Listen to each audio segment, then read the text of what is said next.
Boa noite para todos. E Jesus nos abençoe, que a nossa reunião possa transcorrer dentro daquela dinâmica da igualdade, da liberdade, da fraternidade, que os nossos estudos possam atingir os objetivos traçados pelos nossos benfeitores espirituais e que todos que estão vindo à casa também se sintam acolhidos. Da mesma sorte, nós iniciamos a nossa tarefa, dando boas-vindas a todos os nossos amigos que nos acompanham através da rede Amigo Espírita, através dos portais, do chat, enfim. Como também aos nossos queridos amigos web, que acompanham a transmissão através da Rádio Brasil Espírita de Maceió. Um abraço carinhoso para todos. Hoje, nós vamos dar, então, prosseguimento ao trabalho que nós realizamos às quintas-feiras, que é o estudo do Livro dos Espíritos, que é a obra básica da doutrina espírita, livro que foi editado no dia 18 de abril de 1857, em Paris. Todo ele coordenado por Allan Kardec. Pergunta formulada por Kardec e outros, resposta dada pelo Espírito de verdade, Jesus e toda a sua equipe. Então nós hoje vamos, com muita alegria, iniciar o capítulo 6º, intitulado Vida Espiritual. Nesse capítulo nós vamos trabalhar os tópicos espíritos errantes, mundos transitórios, percepções, sensações e sofrimento dos espíritos, ensaio teórico sobre a sensação dos espíritos, escolha das provas, relação de além-túmulo, relações de simpatia e de antipatia entre os espíritos, as chamadas metades eternas, lembrança de existência corporal, comemoração dos mortos, funerais. Esses são os tópicos que serão desenvolvidos ao longo das semanas que nos aguardam, se Deus quiser. Hoje, nós vamos, portanto, iniciar pelo primeiro, que é o tópico Espíritos Errantes. Nós vamos fazer a leitura da questão, a partir da questão 223. Né? Então vamos lá. Kardec formulou assim aos espíritos a questão. A alma reencarna imediatamente após a separação do corpo? A alma reencarna imediatamente após a separação do corpo? O que vocês acham? Desencarnou, ela já automaticamente reencarna? Pois bem, vamos ver a resposta? Algumas vezes reencarna imediatamente, mas na maioria das vezes só depois de intervalos mais ou menos longos. Nos mundos superiores, a reencarnação é quase sempre imediata, sendo aí menos grosseira a matéria corporal. O espírito encarnado goza de quase todas as suas faculdades de espírito. Seu estado normal é dos vossos sonâmbulos lúcidos. Ponto. Vamos lá. Agora que vai ficar bom. À medida em que eu fui lendo aqui, eu já percebi que nós temos 3 aspectos que vamos tecer considerações aqui nessa resposta. Então agora eu vou reler. Então, voltando para sintonizar. O espírito reencarna imediatamente? Nós já vimos aqui que depende. Não é? Na primeira parte da resposta, os espíritos superiores dizem para nós que algumas vezes o espírito reencarna imediatamente. Desencarnou, automaticamente ele é trazido para ser vinculado a um outro corpo que será formado. Certo? Mas o texto está deixando aqui para nós uma dica que isso acontece, vamos dizer assim, num percentual muito pequeno. Por quê? A resposta está dizendo que a maioria das vezes, só depois de intervalos. Quando é que um espírito reencarna imediatamente? Nós vamos estudar lá na frente. Não é o nosso ponto aqui agora, de observação. Porque senão nós vamos fazer um estudo só para explicar esse assunto. Portanto, a informação aqui ela é básica, nesse sentido. Porque o que nos importa mesmo é discutir esse aspecto que a maioria das vezes há intervalos. Há intervalos. Mas aí tem um contraditório aí do indivíduo. Não, eu estou falando do que está sentado do seu lado. Ele já ia sentar em cima do espírito. Não ia, não. Não, porque a entidade está falando, não, mas para mim o importante é saber se vai reencarnar rápido. Não é se vai ter um período maior. Bom, é lógico, só para atender, é lógico que existem situações que é necessária essa reencarnação de uma forma mais rápida.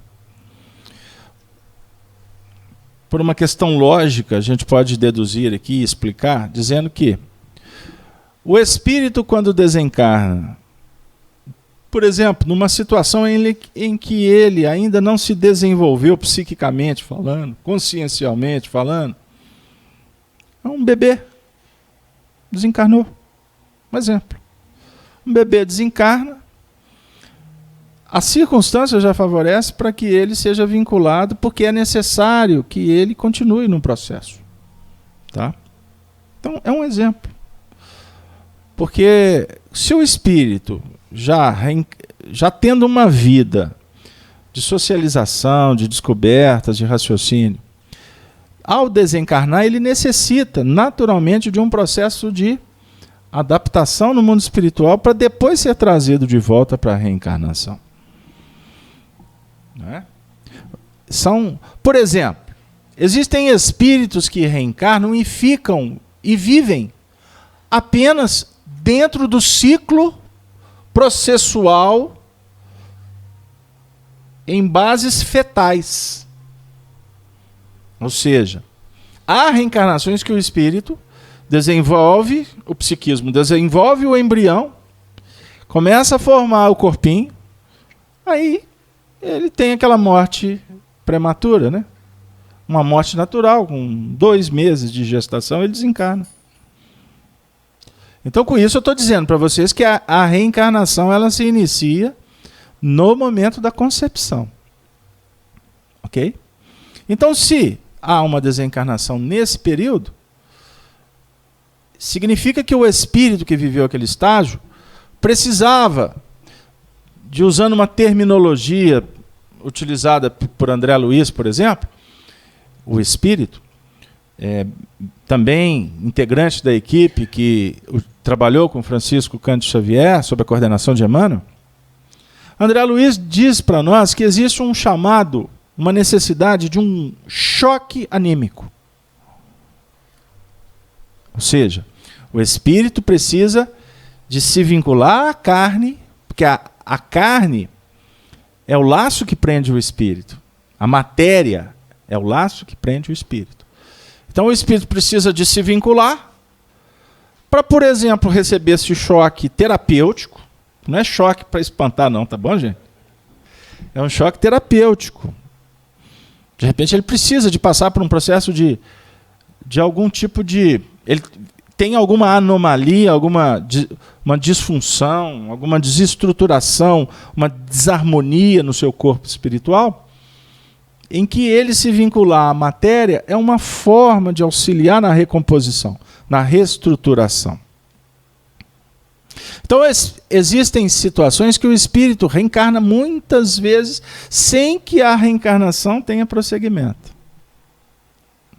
Então, mamães, não choreis, porque a gestação foi interrompida. Posso falar nesse tom? Porque é natural uma frustração. Não é? A mãe, que o sentimento é da perda, perdeu o filho, perdeu aquela criancinha. Não é?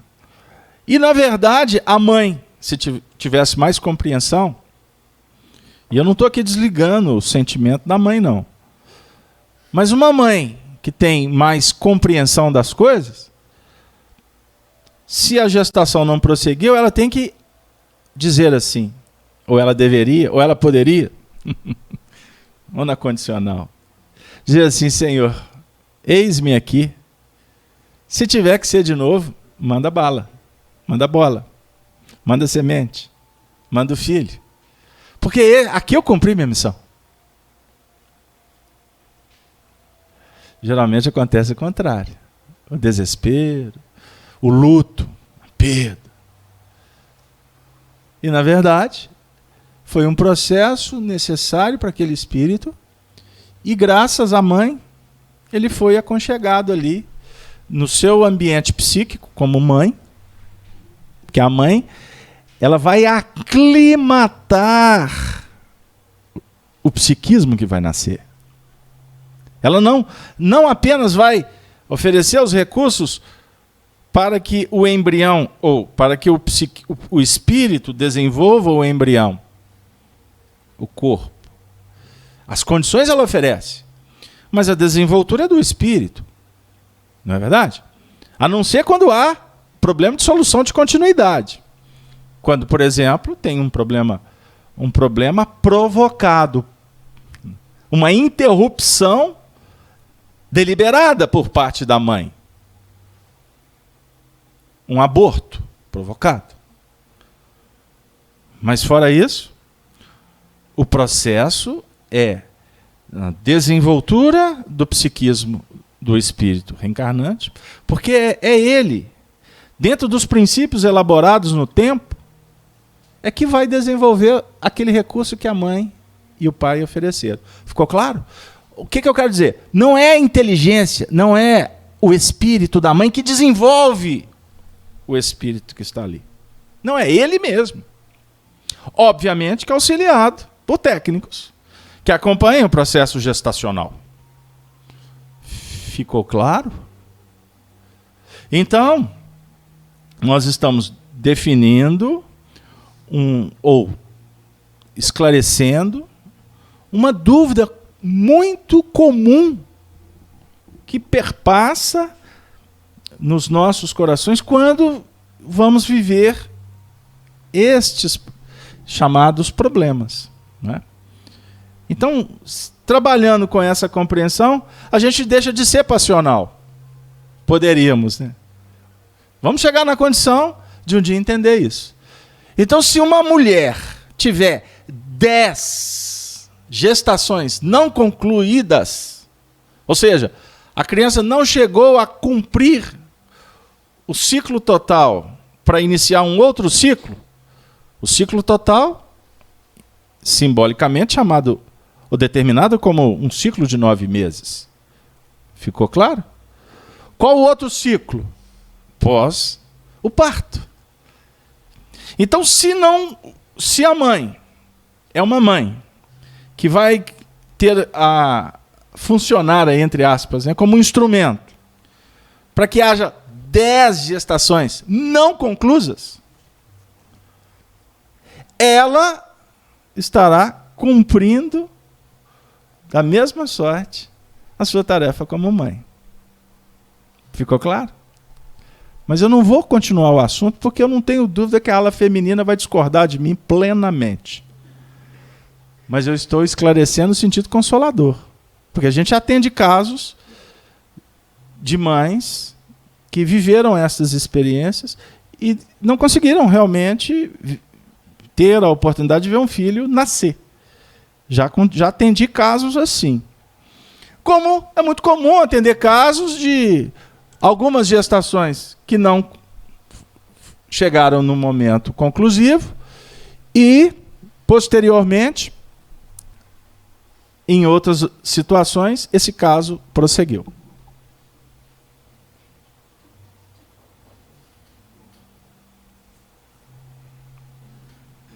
Ficou claro, gente? Esclareceu? Consolou?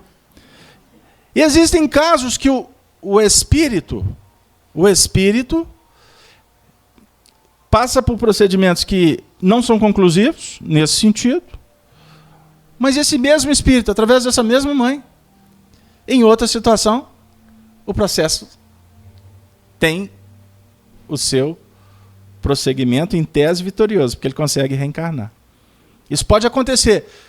Tentativas várias do mesmo espírito.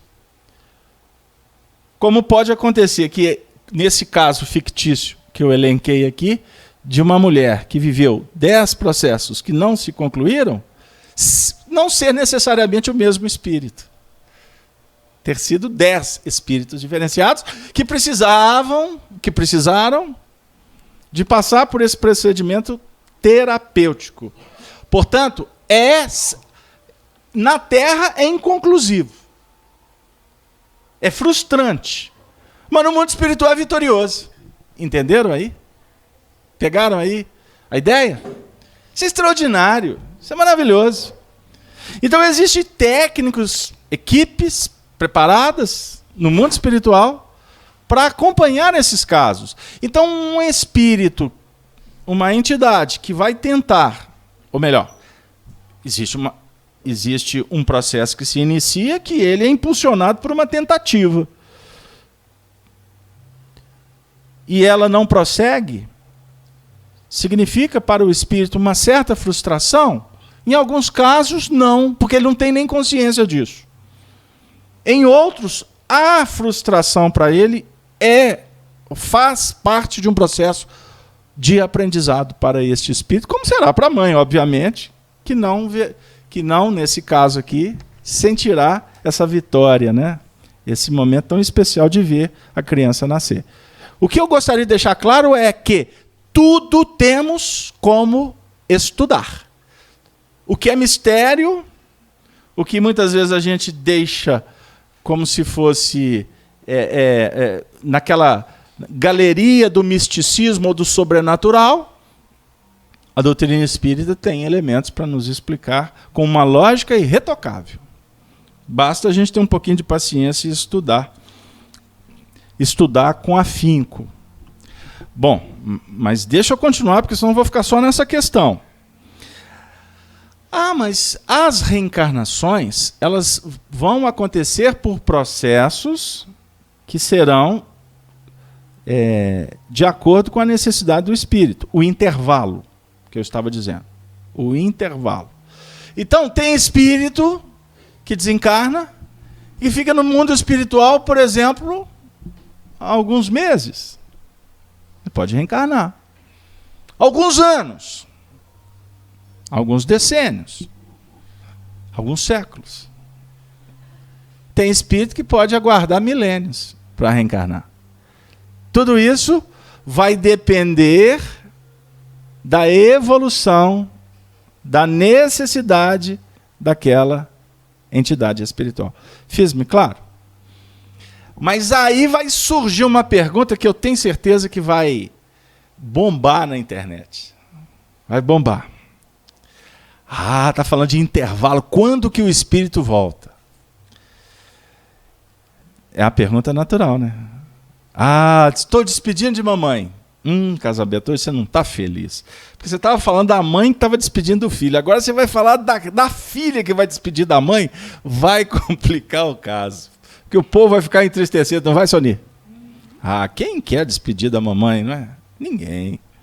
Quem quer despedir do papai? Deixa eu puxar a ala masculina, né? Porque senão eu só fico bem ou mal com as mulheres. Né? Quem quer? Ninguém. Porque, na verdade, nós somos muito apegados. Nós somos muito... os nossos interesses giram o que nos importa. Exatamente por ignorar o processo. Mas vamos lá, papai desencarnou. Ah, eu vou lá no centro espírita. Ou para receber uma mensagem dele, ou para saber quando é que papai volta. Natural, não é? Porque eu não quero ficar sem papai. Ah, casamento, meu negócio é o maridão. Ah, minha alma gêmea. Uns entram aqui para saber se o marido deu sossego. Hein? Fiquei livre da mulher ou ela pode voltar? Hein? Voltar para me atormentar ou voltar para reencarnar? Também não são questões naturais. Você tá rindo, né? Ah, casamento, eu queria que a minha sogra voltasse.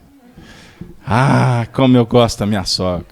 Né? Gosta tanto que carrega o retrato da sogra na carteira até hoje. Você tem retrato da sogra na carteira? A sogra é segunda mãe. Ah, você não teve? Não teve o prazer de conhecê-la. Uns vão falar assim, graças a Deus eu não conheci. Só para fazer uma brincadeira, viu, gente? Isso é uma brincadeira carinhosa, respeitosa. É porque a gente vai no jargão popular, né? Sogra, minha sogra, graças a Deus, ela está aí. O Chico Xavier, se tivesse sogra, ele ia chamar a sogra dele de segunda mãe. Fica aí para a gente refletir. Mas o que importa aqui, então, é que a gente entenda que esse processo varia ao infinito. Não tem regra fechada. Agora, no nosso atual estágio evolutivo, os períodos reencarnatórios, eles são um tanto quanto, vamos dizer assim, demorados. Então não se apressem. Costumam alguns espíritos, e eu não estou dizendo que isso é regra, a gente lê na literatura aí mediúnica, alguns espíritos que afirmam que a média de reencarnação no nosso atual estágio é em torno de 2, 3 décadas para voltar.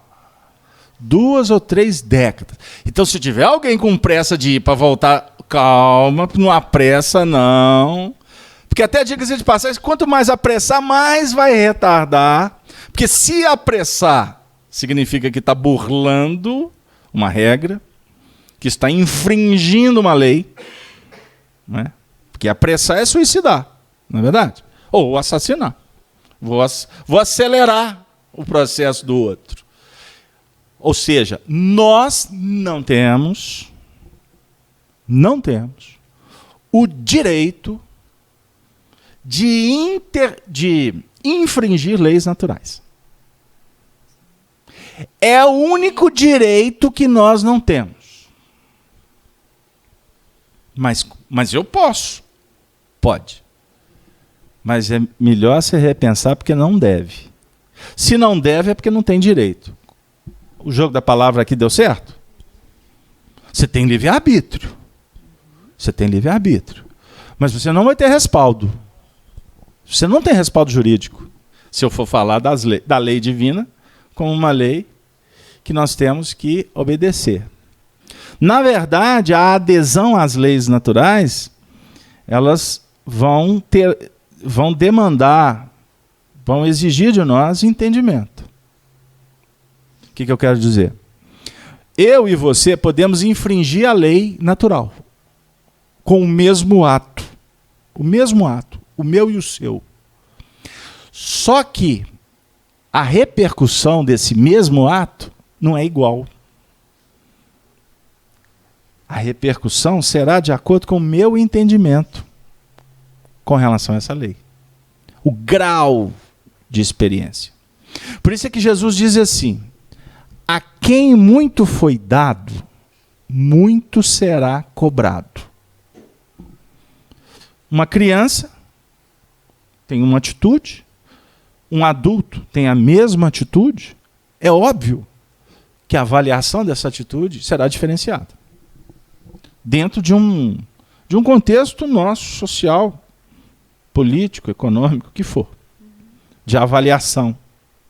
É diferente, não é? A criança vai fazer, eu não sabia. O adulto, em tese, não pode dizer que não sabia. Certo? Tem uns que recebem até mala e falam que não sabia que tinha dinheiro.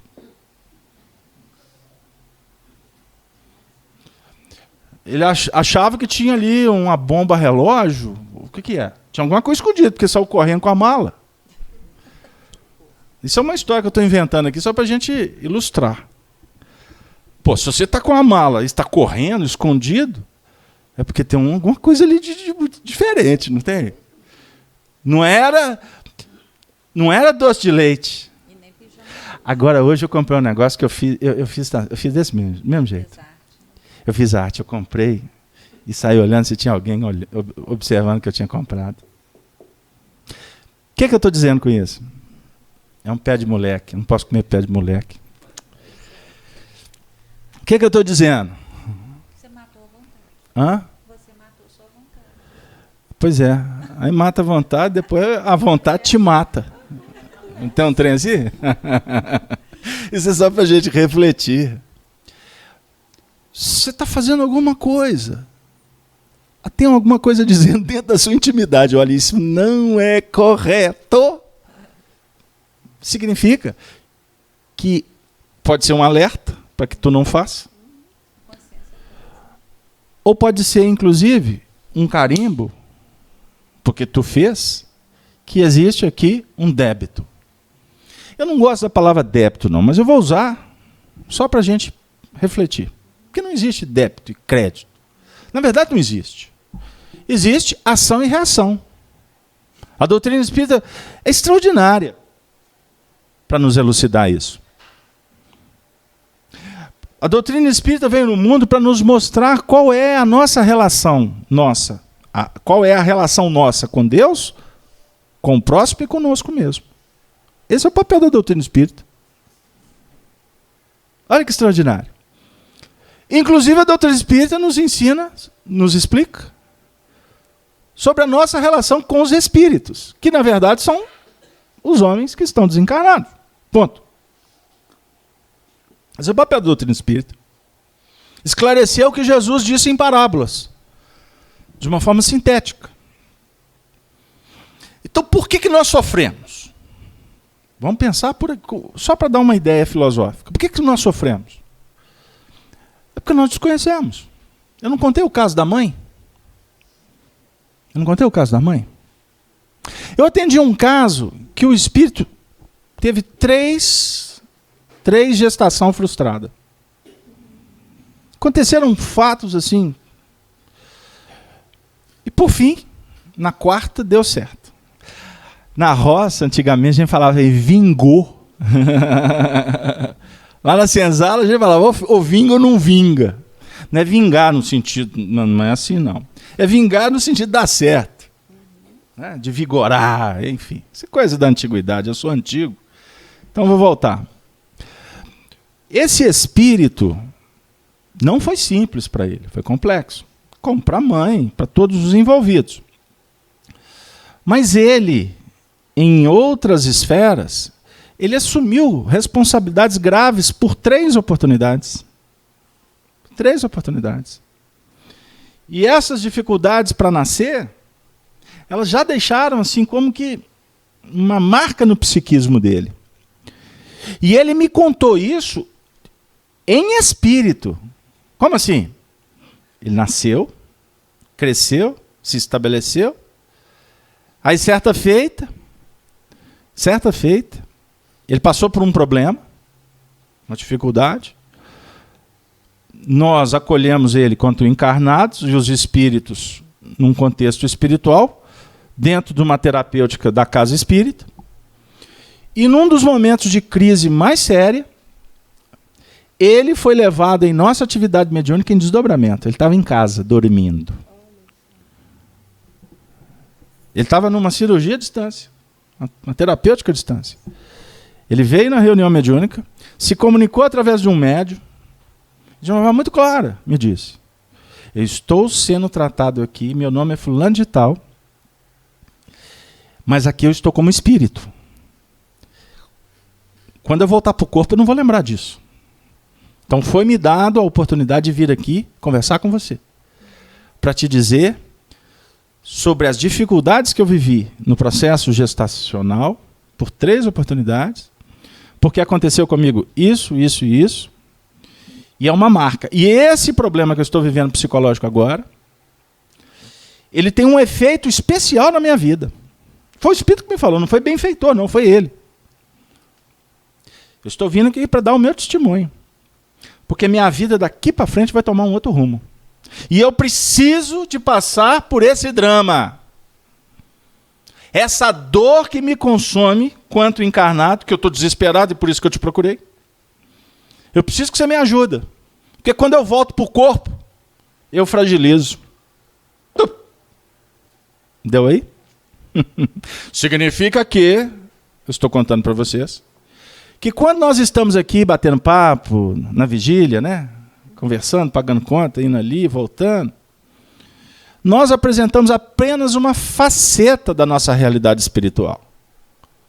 Quando você dorme, quando você desvincula do corpo, parcialmente, você retoma, você recobra uma consciência muito mais ampla do que a que você tem quando está no corpo. Por isso é que muitos dos nossos dramas, dos conflitos, das dúvidas, são resolvidos no mundo espiritual quando nós estamos dormindo. Aí vai uma dica, viu? Eu falo isso muito para mãe, mais para mãe, porque pai não tem muita paciência, não. Meu menino está tendo pesadelo. Eu vou simbolizar aqui porque a história é ampla. Isso pode encaixar em vários procedimentos. Você faz prece com ele? A gente faz um Pai Nosso lá, meia boca. Pois é. Começa a ensinar o seu filho a orar. Mas ele não tem muita consciência, não. Eu falei assim, o quê? Quem te disse? Costuma a criança ter muito mais noção da importância da prece do que o adulto. Ela pode até não saber formalizar, verbalizar, do jeito que a gente entende. O que não necessariamente do jeito que nós entendemos que é o correto. Que a minha prece perpassa muito o campo mais intelectual. Faz uma prece. Pai nosso que estás no céu, santificado. Minha filha estava sentada aqui. Ela faz prece comigo no carro todo dia de manhã. Antes dela começar a fazer a prece, eu falei assim, olha para o sol. Não, pai, está me cegando. Eu falei assim, olha para o sol, menino. Respira fundo. Isso é uma maneira didática, brincalhona, que eu estou contando aqui, porque não é assim. Agora vamos orar? Hoje eu não quero Pai Nosso, não. Caldeirão de azeite fervendo, hein? Prepara aí. Não, foi Jesus que ensinou. Eu falei, não, pera aí. É a oração, é o mantra. Mas enquanto a gente continuar, Pai Nosso que estás no céu, não tem validade nenhuma. Você não está sentindo. Prece é comunhão com Deus. Prece é elevação de pensamento e de sentimento.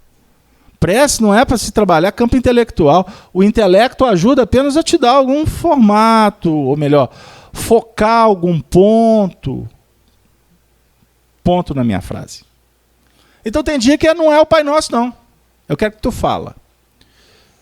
Eu gostaria que você pudesse expressar o seu sentimento. Que você conversasse com Deus. Entenderam o que eu estou dizendo?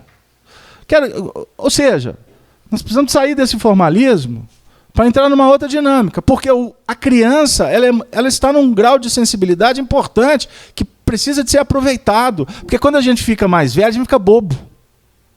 A gente acha que a criança é que é boba, mas nós é que ficamos bobos. Certa feita, um companheiro me contou que teve um encontro de antigos acadêmicos, um grupo que estudou muitos anos, e era um grupo de militares. Eles se reuniram depois de não sei quantas décadas que eles nem se encontravam mais. Aí alguém teve uma ideia deles reunirem numa sala de aula, como era antigamente, conseguiram encontrar um dos professores para relembrar aquele ambiente. Aí o professor, quando viu a cena, aí ele virou a turma toda cinquentona para lá, né? Virou para o grupo e falou assim, vamos relembrar. Só que nós vamos fazer diferente. Encosta as carteiras. Era carteira mesmo, uma escola tradicional. Aí encostaram as carteiras. Agora vamos sentar todo mundo no chão. Aí está aquele monte de velho sentado, barbado lá. tururu, sentaram lá. Aí já levaram cartolina, levaram cola, cascolar, lembra disso? Tesourinha, papel laminado, não sei o quê, tinta, aquele material de arte. Tinha gente lá com terno e gravata, falei assim, tira tudo. Eu quero propor que todos nós nos sintamos como crianças. Vamos nos sentir novamente como jovens, sem preocupar com horário. Proibido celular aqui, viu? O professor falou. Desconectado, todo mundo com o mundo lá de fora. Vamos voltar a sentir.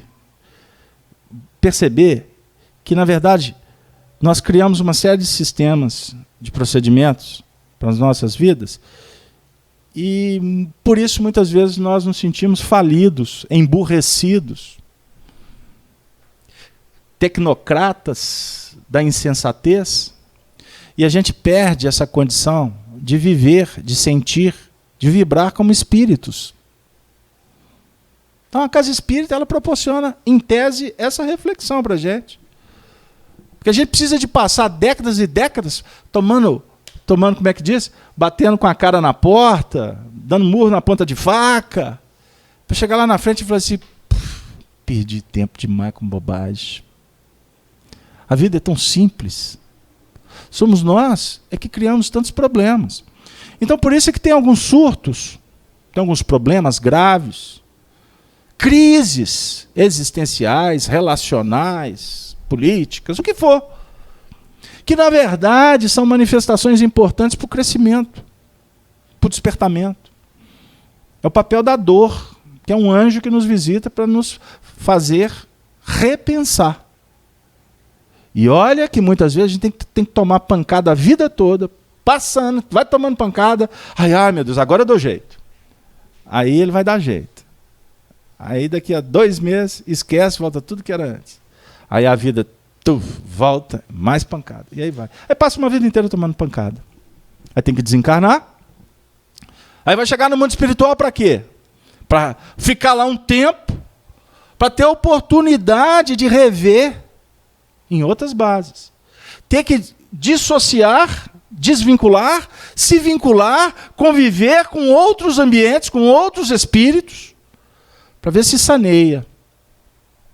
Mas aí o espírito tem que voltar, em alguns casos, e reencarnar no mesmo clã. Casar com a mesma mulher. Ter a mesma sogra? Não, costuma dar né, dar uma aliviada. A mesma sogra não dá, casa aberta. Não, sogro, meu sogro eu topo. Então fechou. Então aí você topa o sogro, não topa a sogra, mas você vai criar um problema, porque aí eu vou ter que casar o sogro com a outra sogra. Não, então tá bom. Então vai o sogro e a sogra também. Então tá bom. Então topa. Aí tá tudo fechado, combinado, chega aqui, meu filho, na hora que encontra com ela, com ele, ai meu Deus, lá vem eles de novo. Só que isso não é claro, né? Ele só reage, não aguenta almoçar lá de novo. E são histórias que estão se repetindo. Costuma há muitas encarnações. Essa que é a sogra que está repetindo a dose, antes foi a filha que ele pôs para fora. Este que é o marido complicado, né? Que na cabeça da mulher ela poderia ter tantas outras almas perfeitas, mas esse marido que é o complicado, a dificuldade dele muitas vezes foi patrocinada, foi favorecida pelo desvio desta que hoje é sua companheira e que está em busca de uma alma perfeita. Entendeu? Enfim, estou inventando uma história aqui só para a gente refletir sobre essas questões do porquê que o espírito precisa de um tempo e vai variar para cada um, segundo as suas obras, no mundo espiritual. Agora, existem espíritos numa condição evoluída que eles não reencarnam toda hora, porque eles já estão superando as necessidades terrenas. Então, demoram mais tempo, porque no mundo espiritual passam a ter atividades para guiar, para orientar aqueles que estão aqui necessitados desse ramerrão da rotina, do dia a dia, das pressões, etc, etc, etc. Sonia, você está querendo falar? Na realidade, são 3 questões. Uma você já mais ou menos respondeu, da Ana Rogéria, que ela pergunta, né, se quando a pessoa não completa a gestação, se esse espírito volta depois para essa mãe mesmo ou ele é endereçado a outra Ok. mãe, outra situação. Vou fazer todas que aí você responde de uma vez. E a pessoa que faz vários abortos, né? E aí ela tem um filho depois de alguns abortos, se pode ser porque ela, nessa gestação, ela conseguiu aceitar esse espírito que estava tentando reencarnar. Uhum. E o Daniel, ele é mais um questionamento assim, de reflexão. Se o intervalo entre uma reencarnação e outra é mais ou menos longo, por que o espírito então, não consegue aprender, porque tem mais tempo de aprender no mundo espiritual, e reencarna depois praticando bem, já um pouco mais modificado? Pelo que a gente... Isso aí eu deixo para você responder. Afirma Allan Kardec no livro A Gênese que esperar salto de qualidade no comportamento humano é utopia. Porque nós estamos lidando com os nossos instintos, com os hábitos instaurados. Porque uma atitude repetida, ela vai estabelecer hábitos. O hábito incrusta o vício. E o vício, ele também contribui no caráter. E o caráter é que vai configurar o destino. Nós estamos lidando com o nosso destino. Nós estamos sofrendo as injúrias, as pressões, porque nós criamos uma aldeia chamada interesse pessoal. Nós que incrustamos na nossa essência o orgulho. O espírito é criado simples. Orgulho e egoísmo são escolhas, são repetições, foram hábitos que foram instaurados. Então o orgulho, observem bem como ele é complexo. O orgulho é que cega.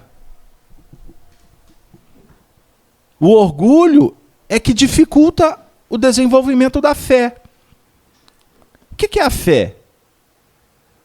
A fé que nós instituímos, configuramos como fé religiosa, na verdade a fé é a capacidade do espírito de enxergar a vida, ampliar a visão. E quando você amplia a visão, naturalmente você adquirirá a capacidade de escolher melhor. Escolher melhor. E quando você escolhe melhor, a fé também fala para nós sobre fidelidade. Você escolhe melhor, então você tem que desenvolver essa capacidade de ver, apropriando o que você está vendo para dentro de você, trazendo, conquistando. Então a fé também fala para nós sobre fidelidade. Então tem muita gente que fala assim, eu vou à FEAC porque eu preciso de passar por um tratamento. Até uma palavra que não é a melhor. A gente respeita, mas não é a melhor, porque em centro espírita não tem tratamento. Tratamento você vai fazer no hospital, com médicos, com pessoas, com sacerdotes reconhecidos pela ciência. Na casa espírita, na verdade, a gente passa por procedimentos terapêuticos, mas que a terapia principal é a do amor, é a do evangelho. Que terapia é essa? É aquela que a gente está abrindo o coração para receber orientação. E seguir essa orientação. A orientação aqui é uma orientação que propõe uma qualidade de vida melhor, diferenciada. Então o que a gente discute aqui é amor, é fraternidade, é respeito, é conduta moral. E a conduta moral, ela vai ser estimulada por toda essa doutrina e pelo exercício dos espíritos que nos ajudam, nós seremos estimulados a repetir quanto mais possível, as melhores ações. Porque se o vício nos corrompeu, que nós repetimos, nós entramos num campeonato em que a lei é a da selva. É matar para se alimentar. Não é? É usar força para se estabelecer. No reino animal, eles fazem isso por preservação. Certo? No reino material da sociedade, vamos dizer assim, nós não fazemos mais só para preservar.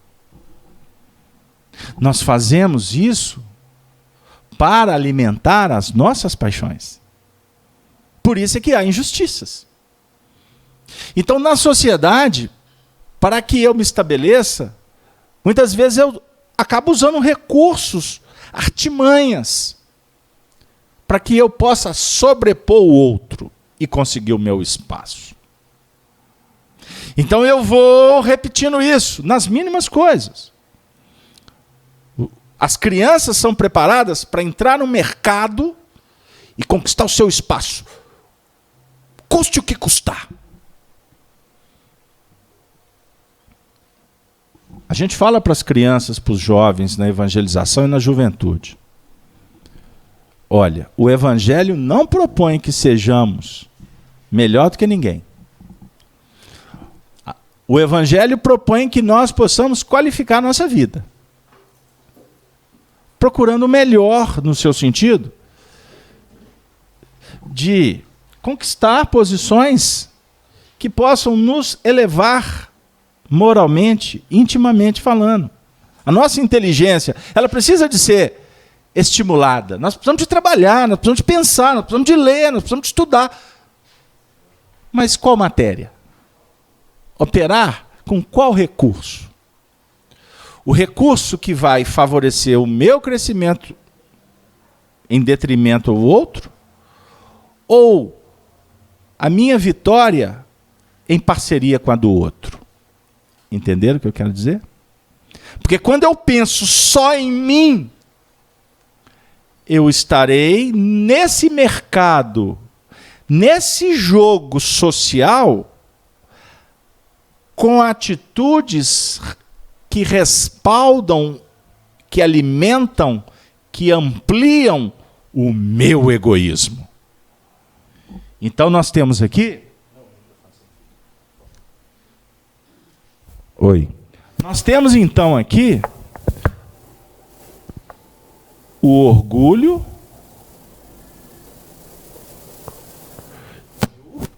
egoísmo.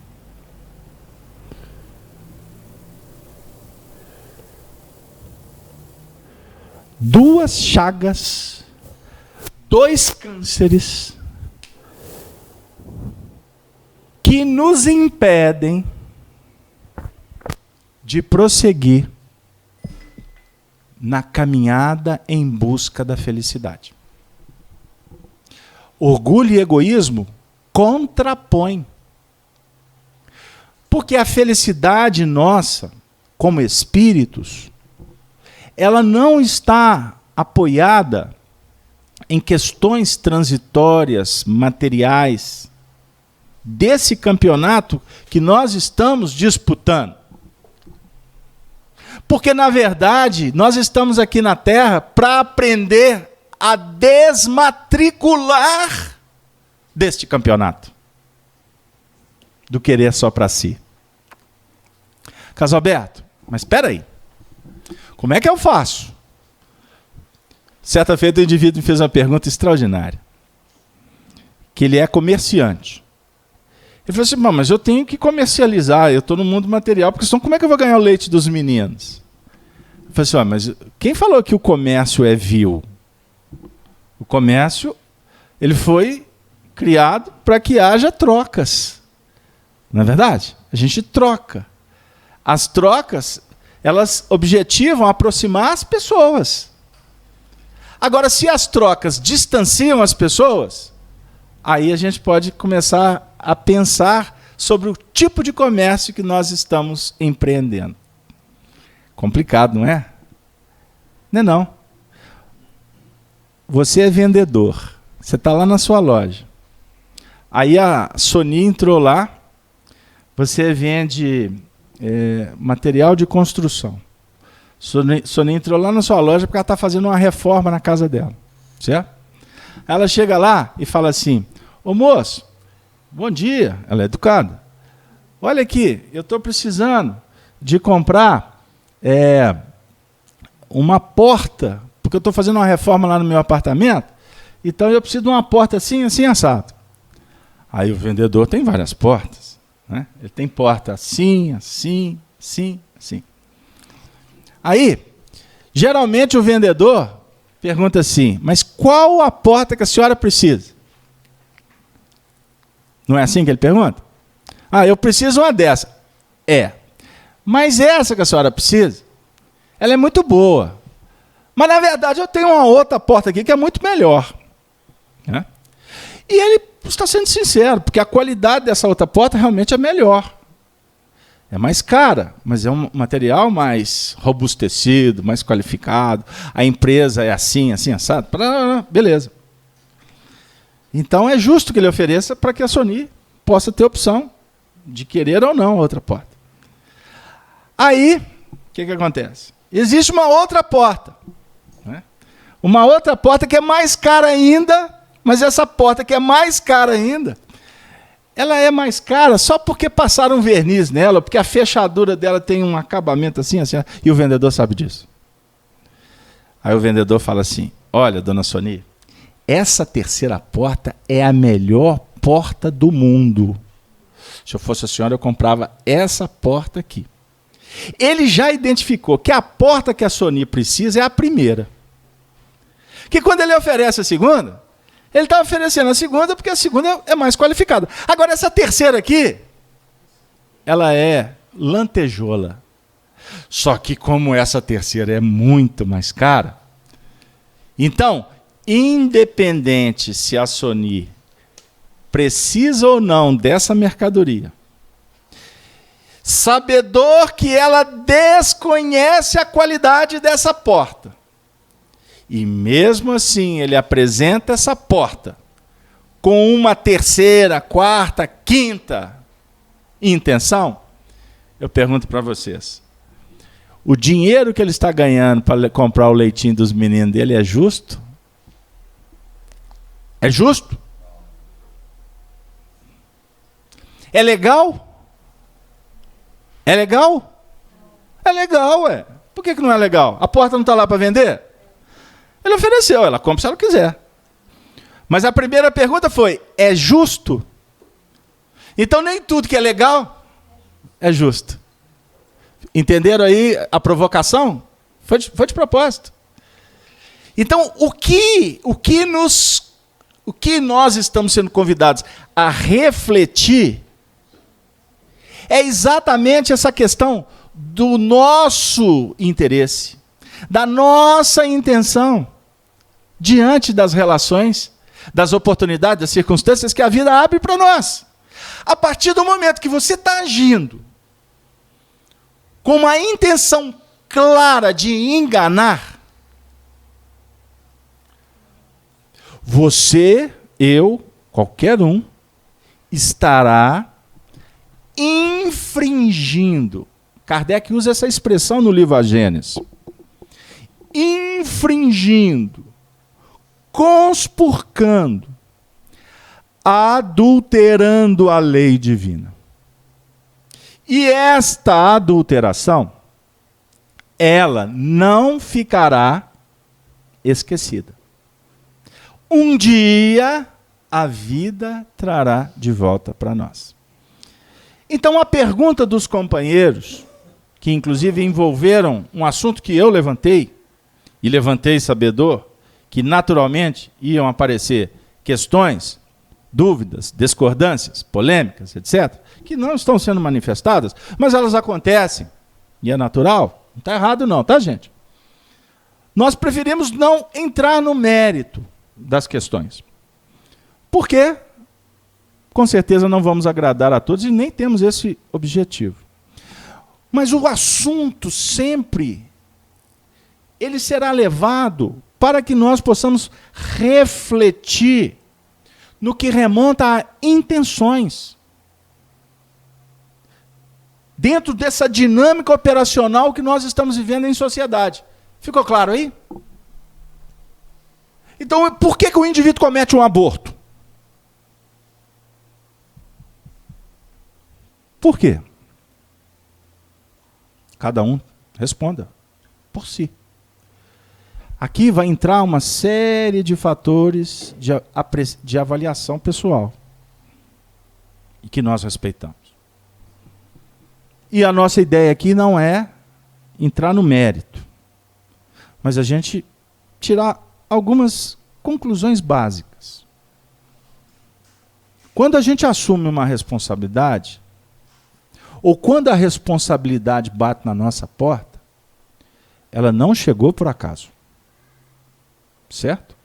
Não chegou, mas está lá na sua porta. Chegou uma conta indevida. Você vai ter que resolver esse problema. Você não gastou e essa conta chegou. Então você vai ter que correr atrás para provar que você não gastou. Mas até que prova que focinho de porco não é tomada, você tem um pepino na mão para resolver, não tem? Então você tem que enfrentar. A gente pode até falar assim, eu não vou pagar. Eu vou pôr na mão do advogado, o advogado vai resolver isso para mim. Ok. Você está procurando a via legal. Você está percorrendo um trâmite que a Constituição te permite. Inclusive o Código de Proteção ao Consumidor. Então, está tudo dentro da normalidade. Agora, veja bem, a conta chegou. Você gastou. Ela é devida. Você querer encontrar uma maneira de não pagar essa conta, significa o quê? Isso é básico, não é verdade, gente? Isso é fundamental. Significa que você quer dar uma de esperto. Você pode até conseguir. Você pode até se ajustar nesse contexto da sociedade. Não é à toa que tem maneiras de discutir. Mas eu pergunto para vocês. Fazer isso significa assumir uma responsabilidade. Porque quem faz está fazendo consciente. Eu estou fazendo. E tem pessoas que se valem disso. Que se apoiam nisso. E que se sentem vitoriosas. Se regozijam por estar driblando. Hoje um amigo estava me contando que ele fez uma festa na casa dele, aí vai a família inteira. E isso acontece há 30 anos. Aí tem um membro da família que tem 30 anos que ele nunca leva nada na festa. Ele sempre chega lá, carteira ele esquece, hoje está em crise, nossa, está difícil, sempre uma desculpa, e ele nunca paga a conta. Aí esse companheiro estava me contando essa história, porque ele estava muito penalizado.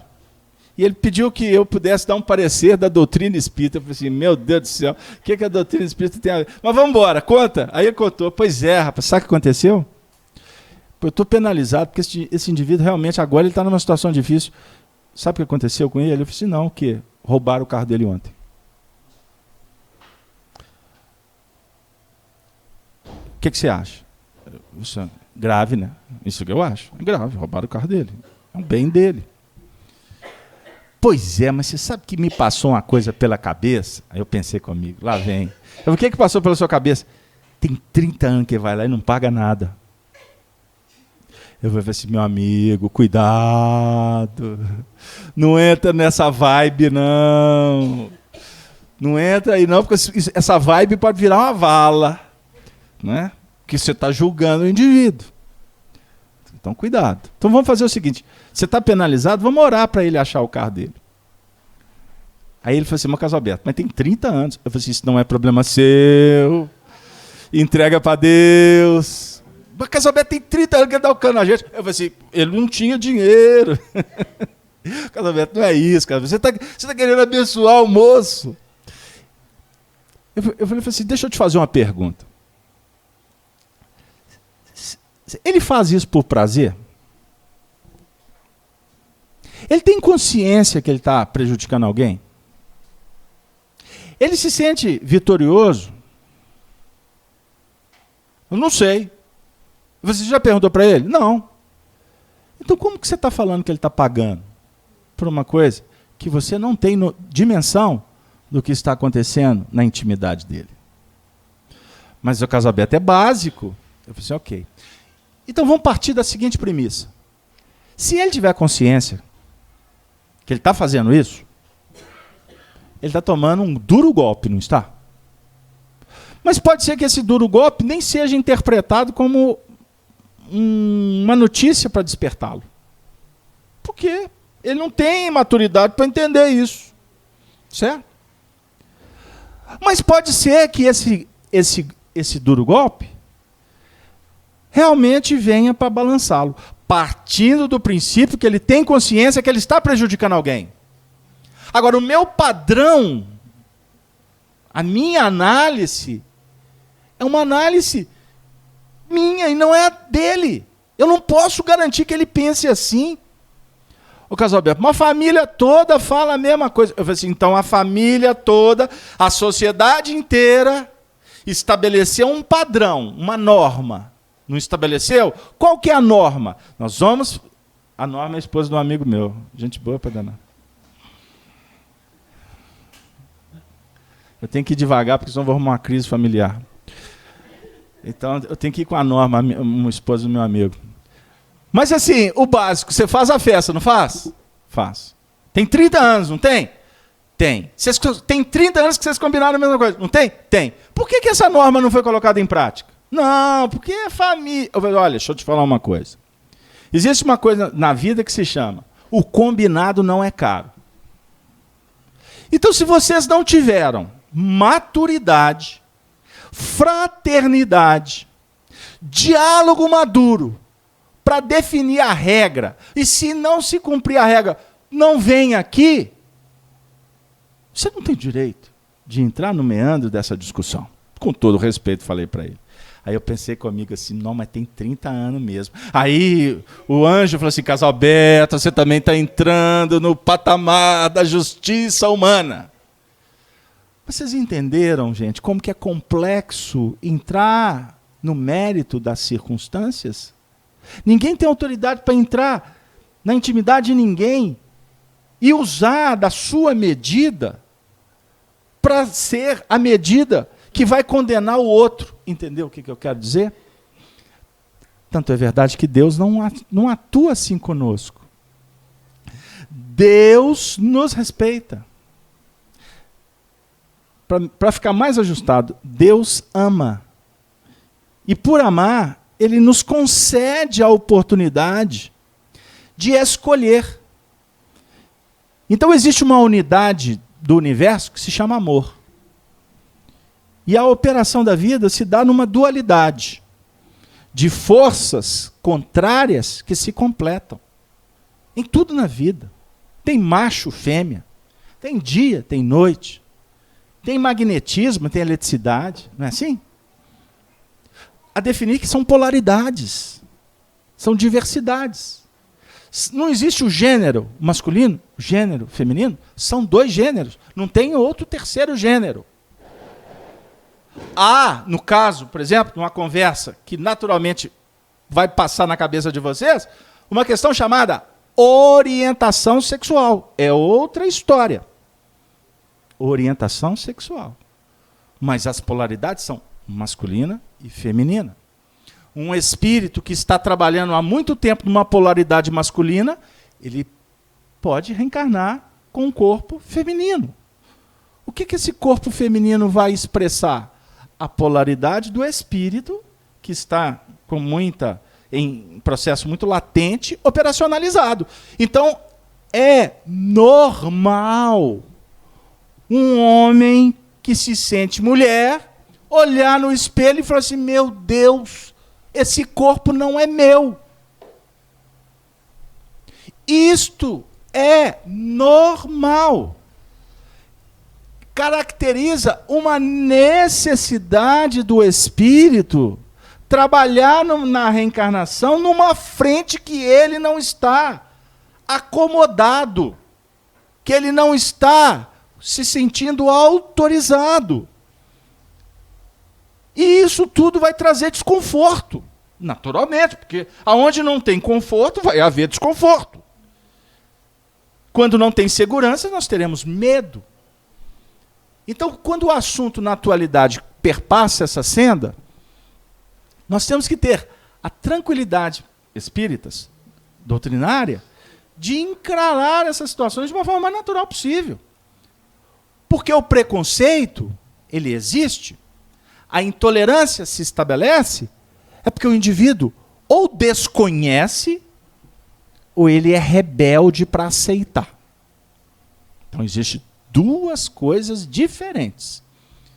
O pai olha para o filho, dá uma bola de futebol para ele. O papai, eu queria uma boneca. O pai desespera. Por quê? Por quê? Ele desconhece o processo da reencarnação. Ele está vendo um corpo, mas ele não está vendo a essência. Ele não está vendo o espírito que está ali se manifestando. Se realmente é um espírito que está na polaridade masculina, está num corpo masculino, o pai fala assim, beleza, vou ter um filhão. Costuma lá na frente ele se decepcionar. Porque o filhão não é o que ele esperava. Ele queria que o filho fosse pedreiro. Mas o filho é carpinteiro. Ele queria que o filho fosse advogado. O filho é poeta. O pai não vai se decepcionar? Vai, se ele for ignorante. Por quê? Ele preconizou, ele pré-estabeleceu, ele rotulou para que o indivíduo fosse o que ele queria que fosse, que viesse a ser. Estão vendo aí novamente o processo chamado egoísmo? Aí quando ele descobre que o ser que está reencarnado não atende às expectativas dele, aí vai manifestar o quê? O orgulho. Entenderam aqui a conjunção orgulho e egoísmo? Então eu quero dizer que o orgulho é a incapacidade de ouvir. E o egoísmo é a atuação indiferente diante da realidade da vida. Soni, alguma colocação? Não, por enquanto o pessoal tá muito concentrado na palestra e questionamentos ainda não. Mas a gente tem visto aqui comentários a respeito, né, do que você está falando, confirmando mesmo todas as colocações que você fez aí. Quando no mundo espiritual, nós teremos tarefas. Por isso é que os intervalos, que vão variar de acordo com a necessidade do espírito, ele será, na verdade, preenchido por muito trabalho. A ideia é essa.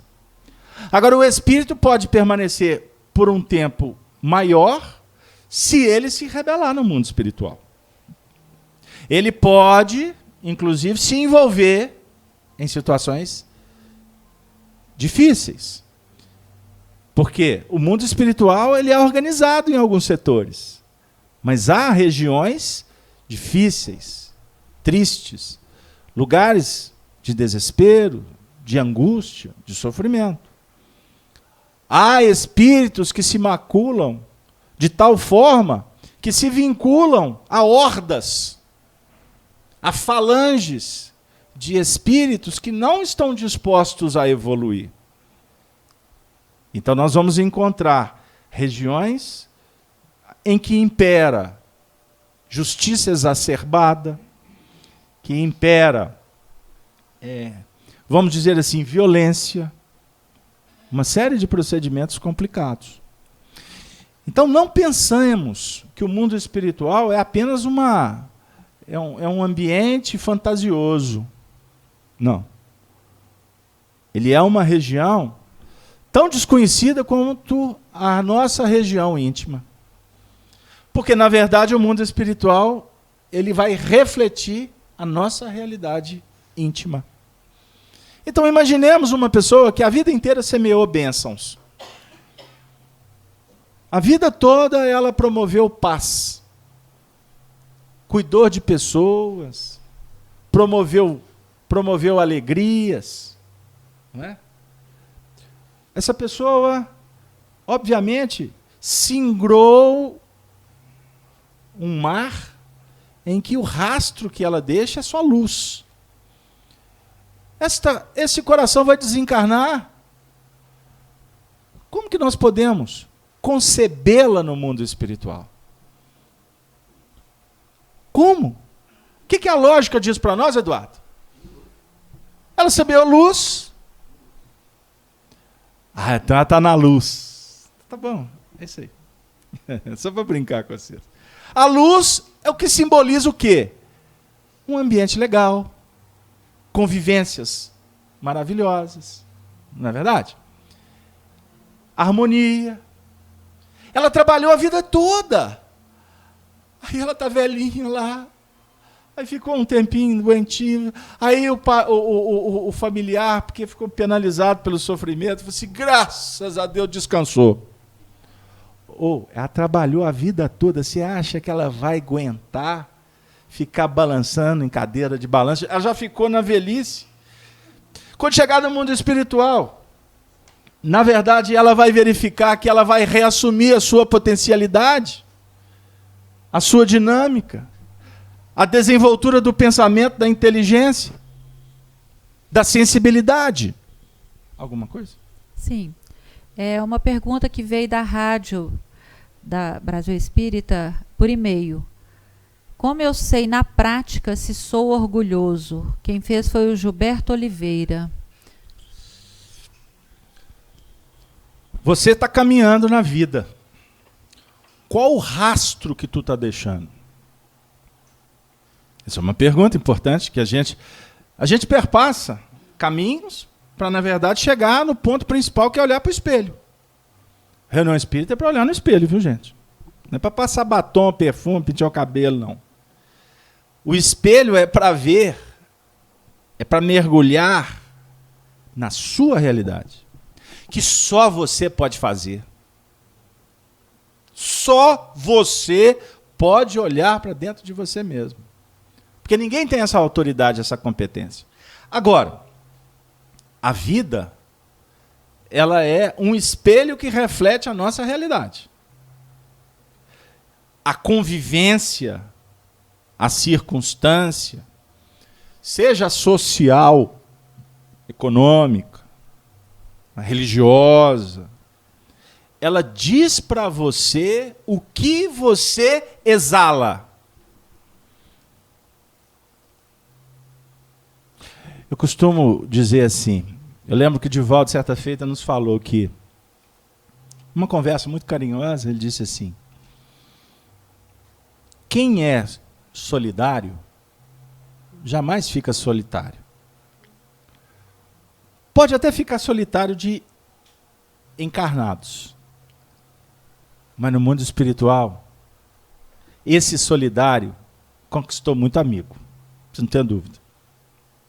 Imagine, o indivíduo entra esfarrapado aqui, moralmente, chagado por conflitos, por dores, ninguém identifica. Porque ele está perfumado, ele está com gravata, ele parou um carro aí bonito, sei lá, tá todo... Mas intimamente, só Deus sabe. Aí ele chega aqui, o diferencial da casa espírita é esse. Ele chega aqui, ninguém sabe do outro, viu? Não precisa ficar preocupando que médium está olhando para vocês e identificando o que está acontecendo com vocês, que isso é balela. Isso é balela. Isso é médium obsedado que caminha por aí. Porque médium evangelizado, ele pode até ter algum tipo de informação, mas ele tem a hombridade, a ética suficiente para não prestar atenção. O indivíduo está com uma chaga aqui, eu estou dando um passo para ele, eu tenho a oportunidade de auscultar essa mazela no plano, lá no perispírito dele. Eu vou querer diagnosticar por que ele tem aquela chaga? Tem médium que faz isso. Tem uns que até cobram. E cobram de várias maneiras. Inclusive pedindo aplauso. Cuidado. O médium com Jesus, ele com Jesus abençoa e passa. Leiam o Evangelho. Você já viu Jesus parado? Não. Jesus caminha. Aí entrando. Aí Jesus saindo. Aí ele subiu no barco. Aí ele foi para casa do Pedro. Ele está sempre na dinâmica.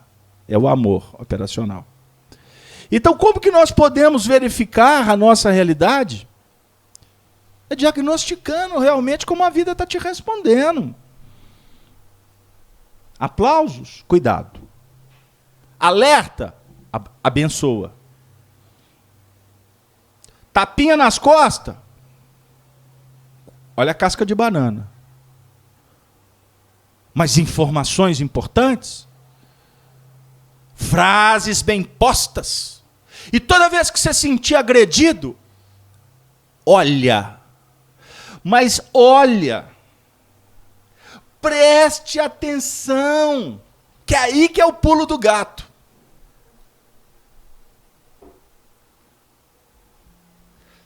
Melindre. Melindre está dizendo do tamanho da nossa vaidade.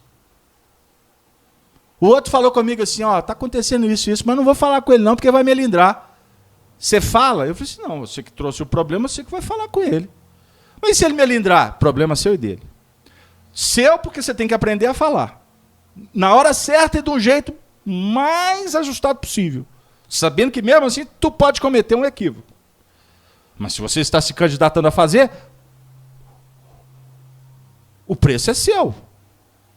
Agora eu te digo uma coisa, se você fizer bem feito, com carinho, com fraternidade, colocou, falou da melhor maneira, encontrou a circunstância mais favorável, e o indivíduo melindrou, problema dele. Médio que melindra em casa espírita, eu falo aqui para a turma nossa aqui, né, Soninho? Melindrou, a porta é serventia. Eu podia ter falado isso, Soninho? Você acha que eu fiquei bravo? Eu falei, arrependi. Porque eu gosto de ver o indivíduo entrar, eu não gosto de ver ele sair, não. Mas tem hora que em nome da amizade é melhor que ele vá. Ele não está afim de ouvir. Ele não está disposto a servir.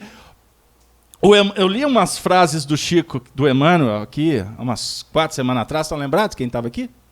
Tem uma frase do Emmanuel que é extraordinária. Ele falou para o Chico estava falando assim, porque fulano é assim.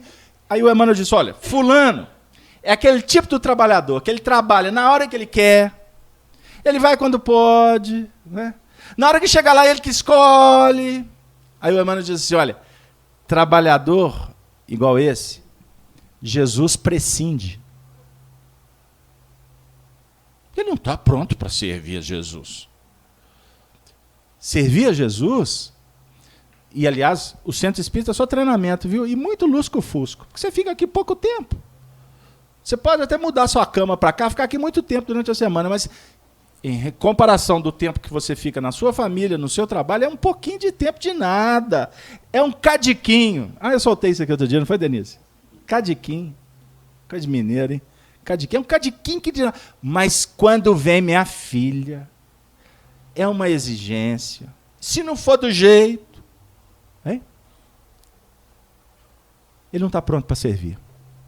Porque o Evangelho está nos dizendo que o nosso desafio para vencer o orgulho e o egoísmo é servir. Então não queira escolher. Maria Santíssima diz, eis aqui a serva. Cumpra-se em mim conforme a tua palavra, não é a minha. Quando a minha palavra, como a minha vontade impera, eu estou criando uma ruptura com Deus. O Deus interno. Porque o Deus interno é amor. Eu fiz um envio de um texto que falava sobre o perdão, e uma pessoa muito querida, que deve estar no chat, eu estou vendo ela em casa aqui, ela me disse assim, de uma forma confidencial, né? Porque eu não participo de redes sociais. Nosso trabalho é doutrinário. Vocês não vão me ver flutuando por aí. Porque eu nem posso e nem devo. Porque não é a minha cara que aparece. Aparece a instituição, na qual eu faço parte de uma equipe. Ficou claro? Com todo respeito, ó, que tem a função social importante aí, viu, gente? Eu não estou falando, estou desautorizando quem sou eu. Mas no privado eu atendo a todos que me procuram. E sempre pautado no Evangelho.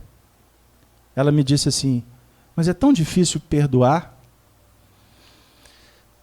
Eu disse assim, não. Ama. Não, eu estou falando do perdão. Eu falei assim, mas eu estou te dando a dica, ama. Porque se você amar, você não vai precisar de perdoar. Mas ele, ela, a questão toda é que você pessoaliza.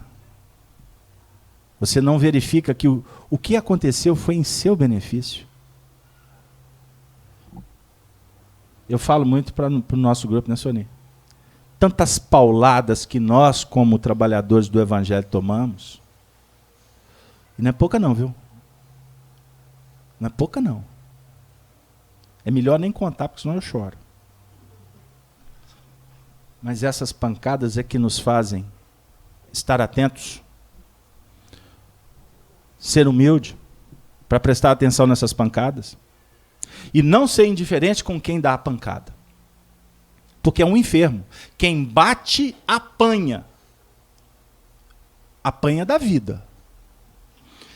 Mas o que importa aqui para nós é que quem bate está doente. Porque está desequilibrado. O próprio desequilíbrio já encarcera. Já cria algema. Então nós que estamos estudando com Jesus, vamos sair para ainda pisar em cima? Não, mas ele não reconheceu. Isso não é problema nosso. Não é problema teu. Se ele não reconheceu, saiba que chegar-se-á um tempo em que ele vai despertar. Em que ele vai despertar. É da lei. Agora nós não podemos ser justiceiros. Porque se formos justiceiros, por certo, a justiça também nos apanhará. Queridos amigos, o tempo caminha para o fim. Jesus diz no sermão profético, em Lucas 21, 21. Então os que estiverem na Judéia, fujam para os montes. Os que estiverem no meio da cidade, saiam. E os que nos campos, e os que estão nos campos, faltou ali, não entrem nela.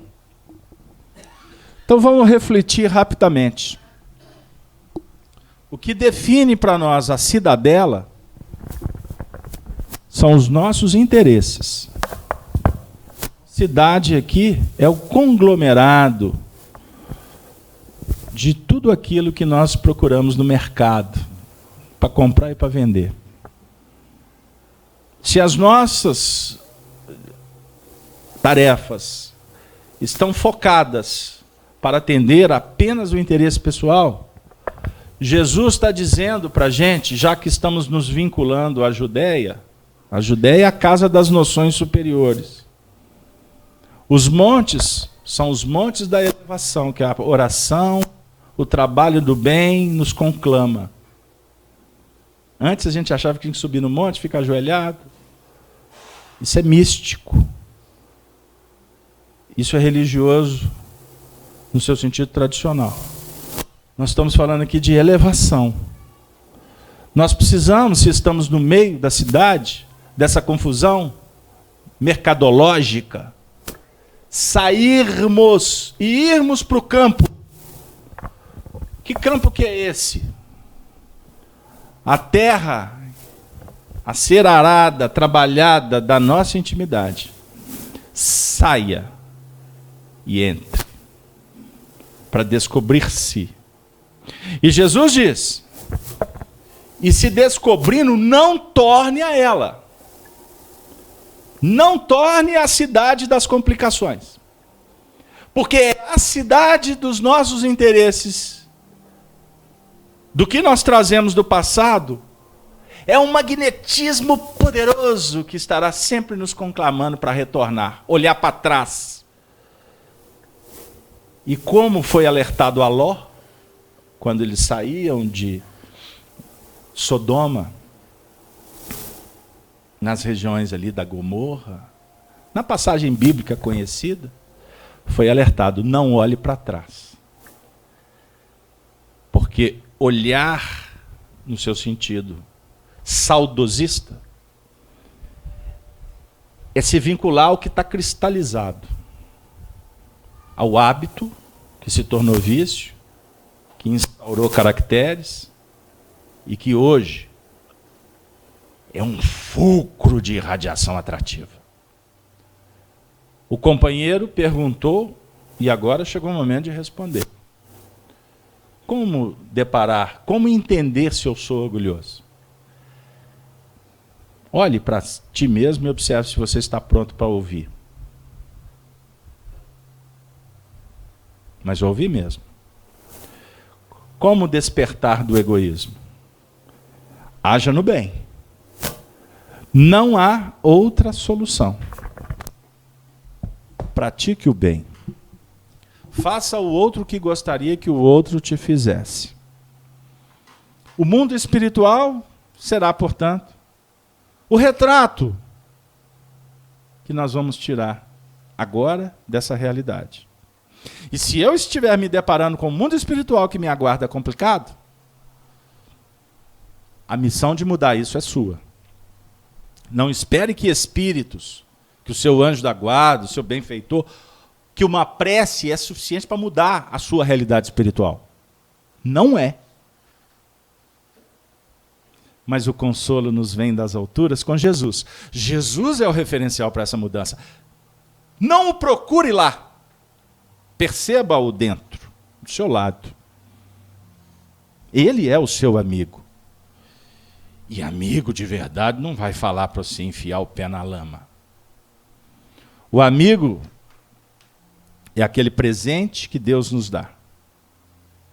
E como diz certa feita o poeta Vinícius de Moraes, amigo você não ganha, amigo você escolhe.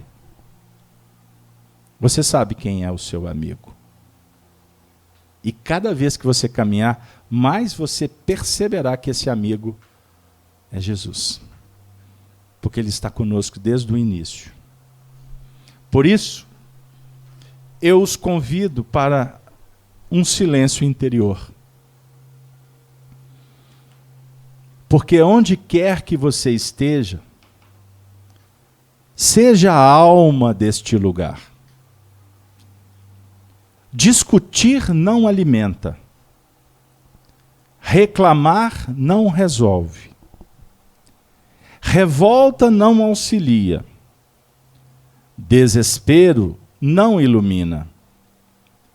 Tristeza não leva a nada. Lágrima não substitui suor. Irritação intoxica. Dissensão agrava. Calúnia responde sempre com o pior. Para todos os males, só existe um medicamento de eficiência comprovada: continuar na paz. Compreendendo, ajudando.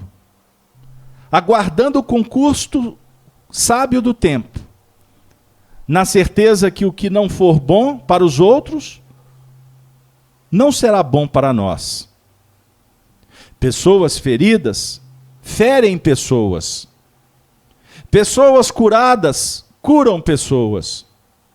Pessoas amadas amam pessoas. Pessoas transformadas transformam pessoas. Pessoas chatas chateiam pessoas. Pessoas amarguradas amarguram pessoas. Pessoas santificadas santificam pessoas. Quem eu sou? Interfere diretamente naqueles que estão ao meu redor. Acorde. Se cubra de gratidão. Se encha de amor. E recomece. O que for bênção para a sua vida, Deus te entregará. E o que não for, Ele te livrará. Um dia bonito nem sempre é um dia de sol, mas com certeza é um dia de paz. A vida na terra é uma passagem, o amor uma miragem, mas a amizade é um fio de ouro que só se quebra com a morte. Você sabe. A infância passa, a juventude a segue, a velhice a substitui, a morte a recolhe. A mais bela flor do mundo perde a sua beleza, mas uma amizade fiel dura para a eternidade. Viver sem amigos é morrer sem lembranças.